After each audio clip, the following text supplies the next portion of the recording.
आणि आता बातम्या पाहूयात सविस्तर। बुलेटिनच्या सुरुवातीला देशाच्या राजकारणात खळबळ उडवून देणारी बातमी ती म्हणजे राहुल गांधी यांची खासदारकी अखेर रद्द करण्यात आली आहे। 2019च्या लोकसभा प्रचाराच्या दरम्यान निवडणुकीमध्ये मोदी आडनावावर राहुल गांधी यांनी टीका केली होती आणि ही टीका राहुल गांधी यांना चांगलीच भोवली आहे। राहुल गांधी यांची खासदारकी रद्द झाल्यानंतर राज्याच्या विधानसभेत सुद्धा एकच खळबळ उडाली। राज्यातील काँग्रेस नेत्यांनी विधान भवनाच्या पायऱ्यांवर जोरदार आंदोलन केलं आणि भाजपचा समाचार घेतला। दुसरीकडे नागपूरमध्ये भाजपने काँग्रेसच्या विरोधात आंदोलन केलं आणि राहुल गांधी यांच्या विरोधात घोषणाबाजी केली। राहुल गांधी यांनी लोकसभा सदस्यत्व त्यांचं रद्द करण्यात आलं आहे, त्यामुळे पुढची 6 वर्ष त्यांना निवडणूक लढवण्यास बंदी आहे। राहुल गांधी यांना आता 6 वर्ष निवडणूक लढवता येणार नाही का, किंवा याला न्यायालयीन प्रक्रियेतून कसं आव्हान दिलं जाऊ शकतं याकडे सगळ्यांचं लक्ष लागलं आणि काँग्रेस पक्षानं त्या दृष्टीने रणनीती आखायला सुरुवात केली आहे। राहुल गांधी यांची खासदारकी लोकसभा सचिवालयानं रद्द केली आहे। अर्थात राहुल गांधी यांनी ट्विट करून खासदारकी रद्द झाल्यानंतर आपली भूमिकाही मांडली आहे। मी भारताचा आवाज होण्यासाठी लढत राहीन असं त्यांनी म्हटलंय। त्यांनी ट्विटरवर काय म्हटलंय आपण पाहूयात। देशाच्या आवाजासाठी लढतोय, यासाठी कोणतीही किंमत मोजायला तयार।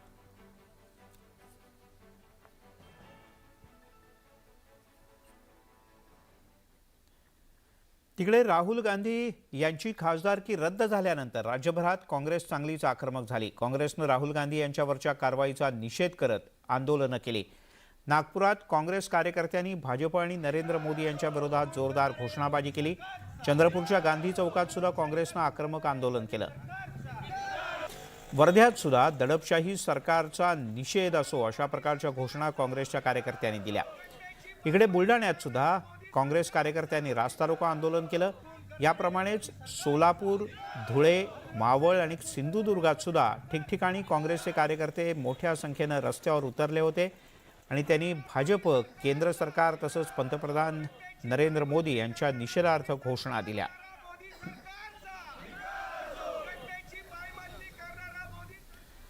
राज्यासह देशात अनेक ठिकाणी काँग्रेसचे कार्यकर्ते रस्त्यावर उतरलेले असतानाच भाजपनं सुद्धा राहुल गांधी यांच्या विरोधात राज्यात तीव्र आंदोलन केलंय। पंतप्रधान नरेंद्र मोदी यांच्याबद्दल आक्षेपार्ह वक्तव्याप्रकरणी राहुल गांधी यांच्या विरोधात हे आंदोलन करण्यात आलं। नागपूरसह नाशिक, अमरावती आणि कोकणात सिंधुदुर्गात भाजप कार्यकर्त्यांनी मोठ्या संख्येने रस्त्यावर उतरून राहुल गांधी यांचा निषेध केला। राहुल गांधी यांच्या वक्तव्याच्या निषेधार्थ शनिवारी राज्यभरात भारतीय जनता पक्षाच्या वतीने आंदोलन करण्यात येणार आहेत। दरम्यान काँग्रेसचे नेते राहुल गांधी यांना मोठा झटका बसलाय। राहुल गांधी यांची खासदारकी रद्द करण्याचा निर्णय लोकसभा अध्यक्षांनी घेतलाय आणि लोकसभेच्या खासदारांच्या यादीतून त्यांचं नाव वगळण्यात आलंय। सर्वोच्च न्यायालयाच्या 10 जुलै 2013च्या निकालानुसार हा निर्णय घेण्यात आला आहे। देशाच्या आवाजासाठी आपण लढत असून कोणतीही किंमत मोजायला तयार असल्याचं ही खासदारकी रद्द झाल्यानंतर राहुल गांधी यांनी म्हटलं आहे। खरं तर काँग्रेस या पक्षाला मोठा इतिहास आहे, पण या पक्षाला आज मात्र खूप मोठा धक्का बसलाय। लोकसभा सचिवालयानं काँग्रेसचे नेते राहुल गांधी यांची खासदारकी रद्द केली। गुरुवारी सुरतच्या न्यायालयानं राहुल गांधी यांना 2 वर्षांची शिक्षा सुनावली आणि सचिवालयानं ही कारवाई केली। त्यामुळे केंद्रातलं राजकारण सुद्धा ढवळून निघालंय। राहुल गांधींची खासदारकी रद्द, लोकसभा अध्यक्षांचा फैसला, काँग्रेस पक्षाला जबर धक्का। बदनामीच्या खटल्यात सुरत कोर्टानं 2 वर्षांची शिक्षा सुनावल्यानंतर 24 तासातच काँग्रेस नेते राहुल गांधींना दुसरा धक्का बसलाय। त्यांचं लोकसभेतील सदस्यत्व रद्द करण्यात आलंय। लोकसभा अध्यक्ष ओम बिर्ला यांनी ही कारवाई केली। राहुल गांधींची खासदारकी रद्द झाल्यामुळे काँग्रेस पाहायला मिळालं। राहुल जी को डिस्क्वालीफाई करने के लिए सारे प्रयास किए हैं और सच बोलने वालों को लोकतंत्र के उसूलों के अनुसार और संविधान के तहत और उसकी रक्षा के लिए और जनता के हकूक के लिए लड़ने वालों का मुंह बंद करने के लिए उनको सदन से बाहर डाला गया है। 2019च्या लोकसभा निवडणूक प्रचारादरम्यान राहुल गांधींनी मोदी अडवाणींवरून कथित आक्षेपार्ह टिप्पणी केली होती. नीरव मोदी, ललित मोदी आणि नरेंद्र मोदींचं आडनाव एकसारखं कसं असं वक्तव्य त्यांनी केलं होतं. या प्रकरणी राहुल गांधींविरोधात सुरतमध्ये बदनामीचा खटला दाखल करण्यात आला होता. गुरुवारी कोर्टानं राहुल गांधींना दोषी ठरवून शिक्षा ठोठावली. तसंच त्यांना वरच्या कोर्टात दाद मागता यावी म्हणून कोर्टानं शिक्षेला 30 दिवसांसाठी स्थगिती दिली. या प्रकरणी राहुल गांधींना जामीनही मंजूर करण्यात आला. कोर्टाच्या निकालानंतर लोकसभा सचिवालयानं राहुल गांधींचं लोकसभा सदस्यत्व रद्द केलं. सूझे बूझे तरीके से इस सरकार ने हर गणतांत्रिक संस्था को खत्म करने का प्रयत्न किया है. सबसे बड़ी संस्था उनके मायने में जो उनके लिए बाधा है वो है स्वतंत्र निष्पक्ष निडर बोलना. जहां मुंह खोले झूठे बेमानी केसेस दायर करिए, डराइए, धमकाइए और हम आश्वस्त हैं कानूनी प्रक्रिया में कि हम जीतेंगे. स्टे ऑफ कन्विक्शन हमें मिलेगा. शर्मनाक है, दुर्भाग्यपूर्ण है और मैं समझता हूं संसदीय लोकतंत्र के इतिहास में इससे बड़ा काला धब्बा कुछ. जिस तीव्रता से ये निर्णय लिया गया, जिसके पीछे आधारहीन तथ्य और तर्क रहे. राहुल गांधींची खासदारकी रद्द झाल्यानंतर राजधानी दिल्लीतील राजकीय वातावरण ढवळून निघालंय. भाजपकडून राहुल गांधींना जाणीवपूर्वक टार्गेट केलं जात असल्याचा आरोप काँग्रेसकडून करण्यात आला. तर भाजपनं काँग्रेसचे आरोप फेटाळून लावले. वरिष्ठ लॉयर कपिल सिब्बल जी ने कल ही कहा था, जजमेंट के साथ साथ सदस्यता जाना तय है. ये बहाना दिखाया जाता कि 30 दिन की समय था. ऐसा नहीं था. कानून कहती है सदस्यता आरोप सिद्ध होने के साथ साथ दंड विधान होने के साथ साथ चली जाएगी. राहुल गांधींवरून आता काँग्रेस आणि भाजप आमने सामने आले. त्यामुळे आगामी काळात यावरून राजकीय संघर्ष पेटण्याची शक्यता वर्तवली जाते. Bureau report, news 18 Lokmat. तिकडे राहुल गांधी यांची खासदारकी रद्द झाल्यानंतर उद्धव ठाकरे यांनी सुद्धा भाजपवर जोरदार हल्ला चढवलाय. सर्व सरकारी यंत्रणा दबावाखाली असल्याची टीका त्यांनी केली. चोराला चोर म्हणणं हा देशात गुन्हा आहे का असा प्रश्नही त्यांनी उपस्थित केला.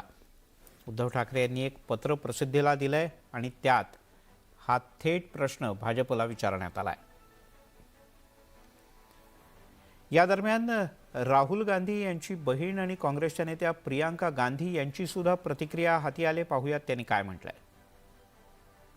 जिस केस का स्टे कंप्लेनेंट ने खुद मांगा था, 1 साल से स्टे था. अडानी पे जो भाषण दिया मेरे भाई ने, उसके बाद अचानक उस कंप्लेनेंट ने उस केस को जिंदा क्यों किया? ये सरकार अडानी पे जवाब देना नहीं चाहती, डरती है इन सवालों से. इसीलिए ये पूरी प्लानिंग के तहत किया गया है ताकि राहुल जी संसद से निकल जाए. देखिए मैंने कहा है कांग्रेस लड़ेगी, राहुल जी लड़ेंगे, हम सब लड़ेंगे. ये हमारे रगों में जो खून दौड़ता है ना, ये शहीदों का खून है. काँग्रेसचे नेते राहुल गांधी यांची खासदारकी रद्द झाल्यानंतर 2013 मध्ये UPA सरकारनं आणलेला अध्यादेश चर्चेत आलाय. त्याच अध्यादेशामुळे 2 अथवा 2 पेक्षा जास्त वर्षांची शिक्षा झालेल्या आमदार खासदारांचं सदस्यत्व तात्काळ रद्द झालं नसतं. त्याला वरच्या कोर्टात दाद मागण्यासाठी 3 महिन्यांचा कालावधी मिळणार होता. मात्र तो अध्यादेश राहुल गांधी यांनीच जाहीरपणे फाडला होता आणि त्यामुळे तत्कालीन पंतप्रधान मनमोहन सिंग यांना अध्यादेश मागे घ्यावा लागला होता.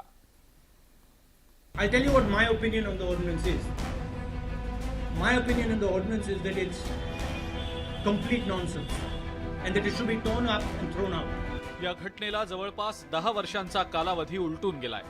त्यावेळेला राहुल गांधी काँग्रेसचे उपाध्यक्ष होते. तत्कालीन मनमोहन सिंग सरकारनं आणलेला अध्यादेश राहुल गांधींनी जाहीरपणे फाडला होता. जर त्यावेळेला राहुल गांधींनी तो अध्यादेश फाडला नसता तर आज त्यांची खासदारकी वाचली असती. काय होता UPA सरकारचा अध्यादेश? आमदार किंवा खासदाराला 2 अथवा 2 वर्षांपेक्षा जास्त शिक्षा झाल्यास सभागृहातलं त्यांचं सदस्यत्व रद्द करण्याचा निर्णय 2013 मध्ये सर्वोच्च न्यायालयानं दिलेला होता.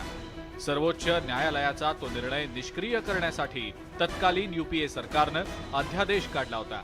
त्या अध्यादेशामुळे आमदार आणि खासदारांना वरच्या कोर्टात अपील करण्यासाठी 3 महिन्यांचा कालावधी मिळणार होता. त्या काळात त्यांचं संबंधित सभागृहाचं सदस्यत्व कायम राहणार होतं. त्यावेळेला डावे आणि भाजपनं त्याला विरोध केला होता, कारण चारा घोटाळ्यात अडकलेले आरजेडी सुप्रीमो लालू प्रसाद यादव यांच्यावर अपात्रतेची टांगती तलवार होती. लालू प्रसाद यादवांना वाचवण्यासाठी काँग्रेसनं तो अध्यादेश आणल्याची टीका करण्यात आलेली होती. त्याच दरम्यान राहुल गांधींनी तो अध्यादेश फाडला होता. I'll tell you what my opinion on the ordinance is.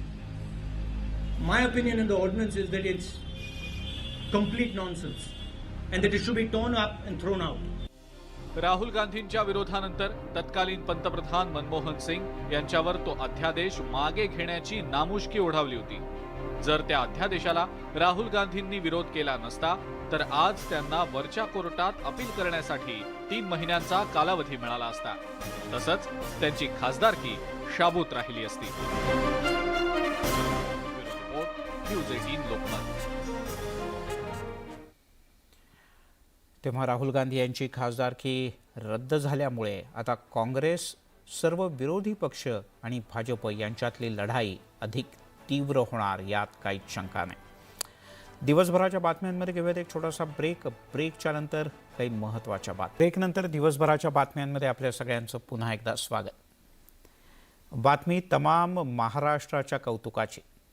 केवळ भारतच नाही तर जगभरामध्ये ज्यांच्या आवाजाची जादू आजही कायम आहे त्या आशाताई भोसले यांना आज मुंबईमध्ये महाराष्ट्राच्या कोट्यावधी जनतेच्या वतीनं महाराष्ट्र भूषण पुरस्कारानं सन्मानित करण्यात आलं.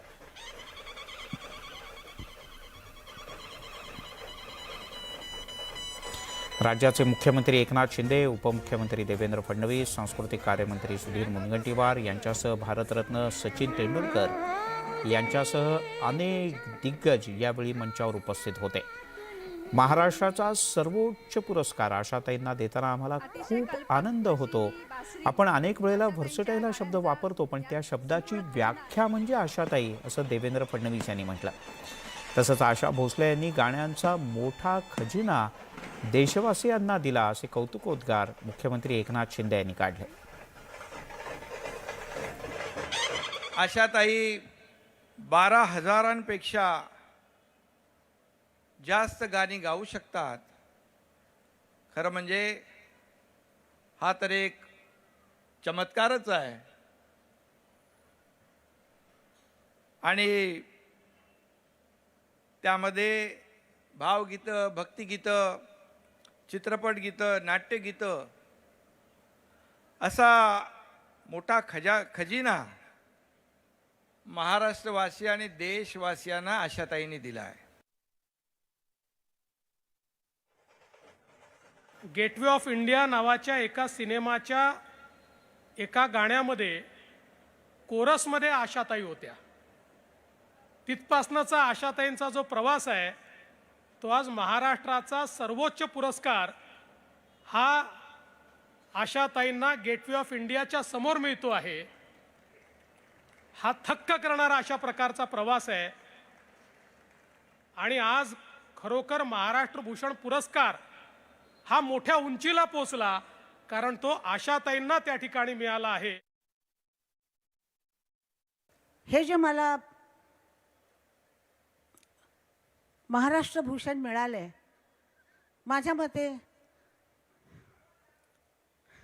भारतरत्न आहे. हा मला इतकं मोठं आहे कारण माझ्या घरातून मला मिळालेलं आहे. माझ्या घरच्या लोकांना माझी आठवण आहे अजून. हे मला बघायचं होतं. त्यापर्यंत 90 वर्षापर्यंत मी थांबले आहे.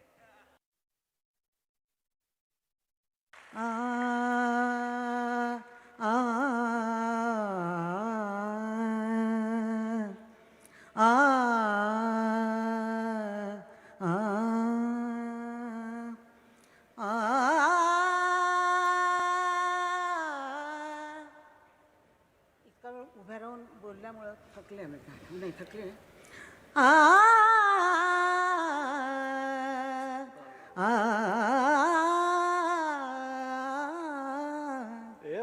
मागे उभा मंगेश पुढे उभा मंगेश मागे उभा मंगेश पुढे उभा मंगेश माझ्याकडे देव माझा पाहतो आहे माझ्याकडे देव माझा पाहतो आहे मागे उभा मंगेश पुढे उभा मंगेश. यासोबतच दिवसभराच्या बातम्यांमध्ये इथेच थांबूयात. ताज्या बातम्यांचा ओघ न्यूज 18 लोकमतवर सुरूच राहील. सर्व प्रकारच्या ताज्या अपडेटसाठी news18lokmat.com या आमच्या वेबसाईटला लॉग ऑन करा. फेसबुक ट्विटरवर आम्हाला फॉलो करा. आमच्या यूट्यूब चॅनलला सबस्क्राईब करा.